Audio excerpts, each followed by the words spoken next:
మీ personal interviews మరియు వ్యాపార ప్రకటనల కొరకు ఈ నెంబర్ని సంప్రదించండి. హాయ్ హలో నమస్తే, నేను మీ కట్టకర్తి. నేను చెప్తున్న మాటలు జగన్లో జ్ఞానోదయాన్ని తీసుకొచ్చాయో ఏమో కానీ జగన్ గారు ఒక కీలక నిర్ణయం తీసుకున్నారు. సంక్రాంతి తర్వాత జనవరి ఎండింగ్ నుంచి రాష్ట్ర వ్యాప్తంగా కూడా జనంలోకి వెళ్ళాలని జగన్ డిసైడ్ అయ్యారు.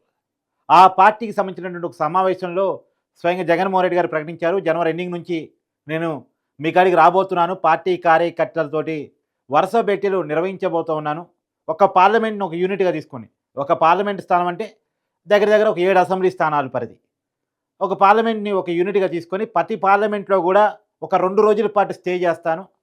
రాత్రి కూడా ఆ పార్లమెంట్ నియోజకవర్గంలోనే పండుకుంటాను, అక్కడే స్టే చేస్తాను. ఒకరోజు 3 నియోజకవర్గాల కార్యకర్తలతోటి, మరో రోజు 4 అసెంబ్లీ నియోజకవర్గాల పార్టీ కార్యకర్తలతోటి నేనే భేటీ అవుతాను, స్వయంగా నేను వాళ్ళతో మాట్లాడతాను. నేను వచ్చేలోపు మండల కమిటీలు కూడా అన్నీ పూర్తి కావాలని కూడా పార్టీ జిల్లా అధ్యక్షులకి, నియోజకవర్గ ఇన్ఛార్జీలకు కూడా ఇప్పటికే చెప్పాను. నేను రాబోయే కాలంలో పూర్తిగా జనంలోనే ఉంటారని చెప్పేసి జగన్మోహన్ రెడ్డి గారు ప్రకటించారు. అయితే ఈ నిర్ణయం వెనకాల కారణాలు ఏమై ఉండొచ్చు? సహజంగా జగన్మోహన్ రెడ్డి గారికి అధికారంలో రాకముందు, ప్రతిపక్షంలో ఉన్నప్పుడు ఆయన పాదయాత్ర చేశారు. పాదయాత్రలో జనం దగ్గరికి వెళ్ళారు. జనం దగ్గరికి జగన్ పోయినప్పుడు మంచి సింపతి వచ్చింది, జనంలో కలిసిపోవటం కానీ జగన్కి మంచి పేరు రావడానికి ఆ పాదయాత్ర కారణమైంది. ఒకప్పుడు రాజశేఖర రెడ్డి పాదయాత్ర చేసినప్పుడు, అంటే జగన్మోహన్ రెడ్డి గారి తండ్రి ఉమ్మడి రాష్ట్రానికి ముఖ్యమంత్రిగా పనిచేశారు, కాంగ్రెస్ నాయకుడైన ఆయన పాదయాత్ర చేసినప్పుడు ఏ రకమైన పేరుని రాజశేఖర రెడ్డి గారు సంపాదించుకున్నారో అదే రకమైనటువంటి పేరుని జగన్మోహన్ రెడ్డి గారు తన పాదయాత్ర ద్వారా సంపాదించుకున్నారు. జగన్ అయితే జైల్లో ఉంటాడు లేదా జనంలో ఉంటాడు అనేటువంటి ఒక పేరుని జగన్మోహన్ రెడ్డి సంపాదించుకున్నారు. తను ఒక్క ఛాన్స్ ప్లీజ్ అనేటువంటి ఒక నినాదాన్ని తన పాదయాత్ర ద్వారా జనంలోకి వెళ్ళటం ద్వారా చాలా బలంగా తీసుకువెళ్ళగలిగారు. కేవలం పాదయాత్ర జనంలోకి వెళ్ళటం కారణంగానే రాజశేఖర రెడ్డి గారి సింపతి కూడా కలిసి వచ్చి 2019 ఎన్నికల్లో 151 సీట్లు వచ్చాయి. ఆ 151 సీట్ల తర్వాత జగన్మోహన్ రెడ్డి జనంలోకి రావటం మానేశాడు, జనాన్ని కలవటం మానేశాడు, జనం పక్కన పెట్టే పార్టీ కార్యకర్తని కలవటం మానేశాడు, వాళ్ళని కూడా పక్కన పెడితే నాయకులను కలవటం మానేశాడు. ఎమ్మెల్యేలకు కూడా అపాయింట్మెంట్ ఉండేవి కావు, మంత్రులకు కూడా అపాయింట్మెంట్ ఉండేవి కావు. కేవలం ఒక కోటరీ ఉండేది. ఆ కోటరీ మాత్రమే మొత్తం పార్టీ కార్యక్రమాన్ని చెక్కబెట్టేది. ఆ రోజు సజ్జల రామకృష్ణారెడ్డి గారు అన్నీ తానే సకల శాఖ మంత్రిగా తను ఉండేవాడు, అన్నీ తానే చూస్తుండేవారు. తర్వాత విజయసాయిరెడ్డి, సుబ్బారెడ్డి, వీరంతా మిథున్ రెడ్డి ఇన్ఛార్జీలుగా ఉంటూ ఆయా నియోజకవర్గాల్లో ఆయా జిల్లాల్లో పార్టీ పరిస్థితులు అన్ని చూస్తుండేవారు. వాళ్ళు జగన్మోహన్ రెడ్డి గారు రిపోర్ట్ ఇస్తుండేవారు. పార్టీ కార్యకర్తలకి జగన్ గారికి బాండింగ్ తెగిపోయింది, మానవ సంబంధాలు తెగిపోయినాయి. జగన్మోహన్ రెడ్డి గారు వాళ్ళకి కనపడేది లేదు, వినపడేది లేదు, వాళ్ళతో మాట్లాడేది లేదు అన్నట్టు పరిస్థితి తయారైపోయింది. ఈ పరిస్థితే వైసీపీ క్యాడర్ని, ఎవరైతే జగన్మోహన్ రెడ్డి గారి కోసం నిలబడ్డారో, జగన్మోహన్ రెడ్డి కోసం పోట్లాడారో వాళ్ళందరినీ కూడా వైసీపీకి జగన్మోహన్ రెడ్డికి దూరం చేసి పడేసింది. ఎన్నికల్లో జగన్ ఓటమికి కలిసి వచ్చినటువంటి అనేక కారణాల్లో ఇవి కూడా ఒకటి. జగన్ జనానికి దూరం కావటం, జనం పక్కన పెడితే పార్టీ కార్యకర్తలకి నాయకులకు కూడా దూరం కావటం. ఇప్పుడు పార్టీ నాయకులు ఆ రోజు అధికారంలో ఉంది కాబట్టి జగన్మోహన్ రెడ్డితో వైసీపీతో ఉన్నారు, కానీ అధికారం పోయిన తర్వాత ఏమాత్రం ఉండటానికి ఇష్టపడట్లేదంటే వాళ్ళకి జగన్తో ఎలాంటి ఎమోషనల్ టచ్ లేకపోవడమే కారణం.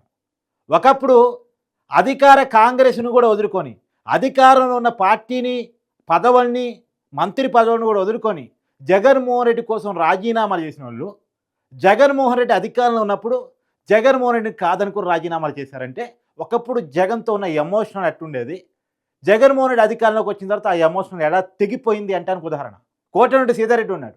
జగన్ కోసం ప్రాణం ఇస్తాననుకునేంత వ్యక్తి. ఆళ్ళ రామకృష్ణారెడ్డి ఉన్నాడు. సరే, మళ్ళీ తర్వాత బతిరాడితే వైసీపీలోకి వెళ్ళాడు, పక్కన పెట్టండి, ఫస్ట్ అయితే రాజీనామా చేశాడు. ఇలాంటి హార్డ్ కోర్ జగన్ తప్ప మరో ప్రపంచం లేనటువంటి వ్యక్తులు. బాణం శ్రీనివాసరెడ్డి బంధువు మేకపాటి చంద్రశేఖర్ రెడ్డి, వీళ్ళంతా కూడా జగన్ తప్ప మరో నాయకుడు లేడు, మరో ప్రపంచం లేదు, మరో పార్టీ లేదు అనుకునేటువంటి వ్యక్తులు. కానీ అధికారంలో ఉన్నప్పుడు అధికారాన్ని కాదనుకొని 151 సీట్ల జగన్మోహన్ రెడ్డిని కాదనుకొని ఆ రోజు వైసీపీని వీడారంటే జగన్తో ఉన్నటువంటి ఎమోషనల్ టచ్ ఏ రకంగా మిస్ అయింది నాయకులకి అనేది, కార్యకర్తలకు కాదు నాయకులకు కూడా ఎలా మిస్ అయింది అనేది ఒక ఉదాహరణ. ఇవాళ మళ్ళా కార్యకర్తల్లోకి జగన్మోహన్ రెడ్డి వెళ్తాను అని చెప్పేసి అంటున్నాడు. కానీ జనం రిసీవ్ చేసుకునే పరిస్థితిలో, కార్యకర్తలు రిసీవ్ చేసుకునే పరిస్థితులు లేవు.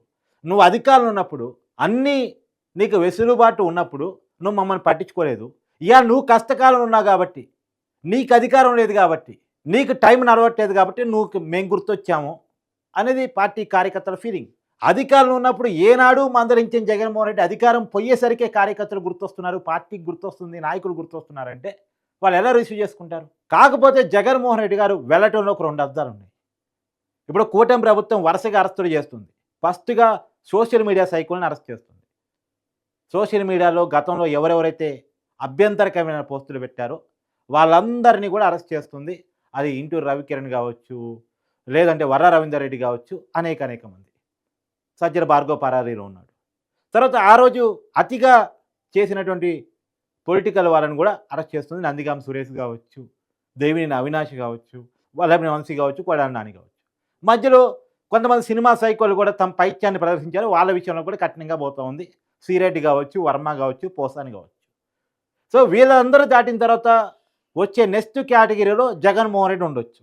జగన్మోహన్ రెడ్డి టైం రావడానికి సంక్రాంతి తర్వాత జగన్మోహన్ రెడ్డి అరెస్ట్ జరగవచ్చు. కూటమి వరుసగా అరెస్టులు చేస్తుంది, పాత కుంభకోణాలు తీస్తుంది, అవినీతిని తీస్తుంది, అతిగా చేసినటువంటి ప్రతి విషయాన్ని తీస్తుంది. కాబట్టి అది జగన్మోహన్ రెడ్డి దాకా వచ్చే అవకాశం ఉంది. సంక్రాంతి తర్వాత జగన్మోహన్ రెడ్డి అరెస్టు పలు కేసుల్లో ఉండొచ్చు. ఒక కేసులో కూడా పలు కేసుల్లో ఉండొచ్చు. ఏ కేసు అరెస్ట్ అయినా సరే మరో కేసు కూడా జగన్మోహన్ రెడ్డి మీద పడే అవకాశం కనబడుతుంది. ఆ విషయం తెలుసుకొని అరెస్టు కాకముందే జనంలోకి వెళ్ళాలి అని చెప్పేసి జగన్మోహన్ రెడ్డి ఆలోచన చేసుకుంటాడు. 2, పార్టీ క్యాడర్ని కనుక తను ఎమోషనల్గా మళ్ళా కనెక్ట్ చేసుకోకపోతే పార్టీయే ఉండదు.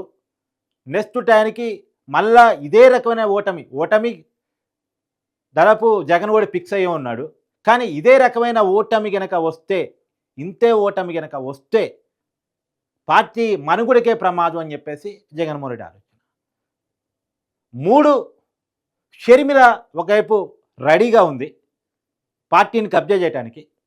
ఆంధ్రప్రదేశ్కి బోర్డర్గా ఉన్నటువంటి తెలంగాణలో కాంగ్రెస్ అధికారంలో ఉంది, తమిళనాడులో డిఎంకేతో కలిసి అధికారంలో ఉంది, కర్ణాటకలో కాంగ్రెస్ అధికారంలో ఉంది. ఆ ప్రభావం ఇవాళ కాంగ్రెస్ కొద్దిగా దేశవ్యాప్తంగా మళ్ళా కొద్దిగా నిరుత్సాహపడుతుంది కాబట్టి, వరుస ఓటములు ఎదురవుతున్నాయి కాబట్టి ఆ ప్రభావం ఇంకా ఆంధ్రప్రదేశ్ మీద పట్టలేదు. కానీ కాంగ్రెస్కి కొద్దిగా దేశంలో మళ్ళీ కూపు వస్తే, షర్మిల నాయకత్వంలో రాజశేఖర రెడ్డి కూతురుగా షర్మిల జనంలోకి వెళితే వైసీపీ వెనకాల ఉన్న ఓట్ బ్యాంకు 10% పైన 20% పైన అది మొత్తం YCP vote bank Sharmila connect అయ్యే అవకాశం ఉంటుంది.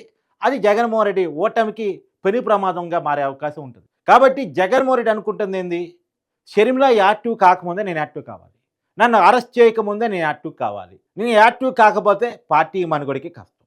ఈ 3 కారణాల ఫలితంగా జగన్మోహన్ రెడ్డి ఈ కీలకమైన నిర్ణయాన్ని తీసుకున్నాడు అనేటువంటిది మనకు అర్థమవుతున్న విషయం.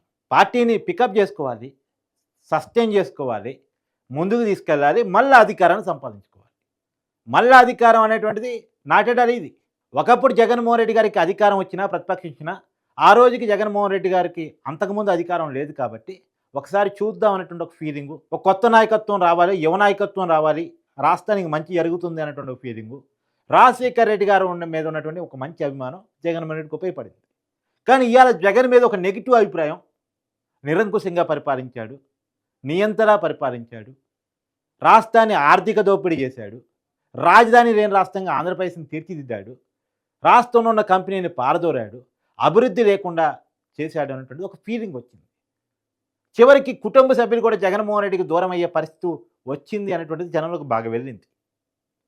కాబట్టి ఆ నెగిటివ్ నుంచి కనీసం పాజిటివ్లోకి మార్చుకోకపోతే, పాజిటివ్ ఇమేజ్ తెచ్చుకోకపోతే పార్టీ అస్తిత్వానికే ఇబ్బంది, జగన్మోహన్ రెడ్డి పునాదులకే ఇబ్బంది అనేటువంటి జగన్ చాలా దృఢంగా నమ్ముతున్నాడు. కాబట్టి జనంలోకి వెళ్ళటం తప్ప, పార్టీ కార్యకర్తలతో మమేకం కావటం తప్ప జగన్మోహన్ రెడ్డికి వేరే ఛాన్స్ లేదు. కాబట్టి ఖచ్చితంగా వెళ్లాల్సినటువంటి పరిస్థితిలో జగన్మోహన్ రెడ్డి ఉన్నాడు.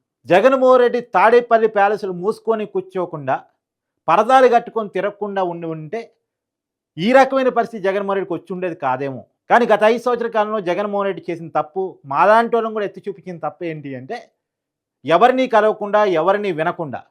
యాక్చువల్గా జగన్ ఇచ్చే నినాదం ఏంటంటే, నేను ఉన్నాను, నేను విన్నాను అని. కానీ ఎవరికీ కనపడకుండా ఎవరిని వినకుండా జగన్మోహన్ రెడ్డి గడిపినటువంటి పాలనా కాలం జగన్మోహన్ రెడ్డిని ఒక నెగిటివ్ ఫీలింగ్లోకి నెట్టింది. ఆ నెగిటివ్ ఫీలింగ్ని పాజిటివ్గా మార్చుకోవడానికి ప్రయత్నం చేయకపోతే పార్టీ ఉండదు, వైసీపీ అనేది కనుమరుగే అవకాశం ఉంటుంది. కాబట్టి ఆ జాగ్రత్తని జగన్మోహన్ రెడ్డి తీసుకుంటున్నాడు, దానికోసం ప్రయత్నం చేస్తున్నాడు. ఆ విషయంలో ఎంతవరకు ఫలితం దక్కుతుంది అనేది చూడాలి. ఎందుకంటే జగన్ గత 5 సంవత్సరాలుగా పరిపాలన చూసినటువంటి వాళ్ళు అంత ఈజీగా జనం రిసీవ్ చేసుకోవడానికి సిద్ధంగా లేరు. ఈవెన్ దో పార్టీ క్యాడర్ కూడా లేదు. యాక్చువల్‌గా జనంలోకి డైరెక్ట్‌గా వెళ్ళాలి. కానీ జనంలోకి వెళ్ళాలంటే జనాన్ని కనెక్ట్ చేయాల్సింది ఎవరు? పార్టీ కార్యకర్తలు, క్యాడర్. ముందు వాళ్ళు సిద్ధంగా లేరు జగన్‌తో. కాబట్టి ముందు వాళ్ళని మంచి చేసుకోవాలి అనేది ముందు. అందుకనే జనంలోకి డైరెక్ట్‌గా కాకుండా పార్టీ క్యాడర్‌లోకి డైరెక్ట్‌గా వెళ్ళాలి. మండల స్థాయి కమిటీలు వేసుకొని, బూత్ స్థాయి కమిటీలు వేసుకొని, డివిజన్ కమిటీలు వేసుకొని, జిల్లా కమిటీలు వేసుకొని, ఆ కమిటీ కార్యకర్తలతోటి నా కోసం మీరు కష్టపడండి, మళ్ళా మన అధికారంలోకి వస్తాం, మీకు పదవులొస్తాయి అనేటువంటిది చెప్పుకోవడం కోసం జగన్మోహన్ రెడ్డి తాపత్రయపడుతున్నాడు. వాళ్ళని మోటివేట్ చేసే ప్రయత్నం చేస్తున్నాడు. పార్టీని నిలబెట్టుకోవడం కోసం జగన్మోహన్ రెడ్డి చేసే ప్రయత్నం ఇది అనేటువంటిది మనకు అర్థమవుతున్న విషయం. కానీ ఇది అంత ఈజీ కాదు అనేటువంటి జగన్మోహన్ రెడ్డి తెలుసుకోవాలి. చేతులు కాలేక ఆకులు పట్టుకున్నారు అంటారు చూసారా? ఇవాళ చేతులు కాలే. ఇప్పుడు ఆకులు పట్టుకున్నా అంత లాభం దొరకదు. సరే ప్రయత్నం మంచిదే, కానీ దొరికే పరిస్థితి అయితే లేదు అనేటువంటిది నా విశ్లేషణ.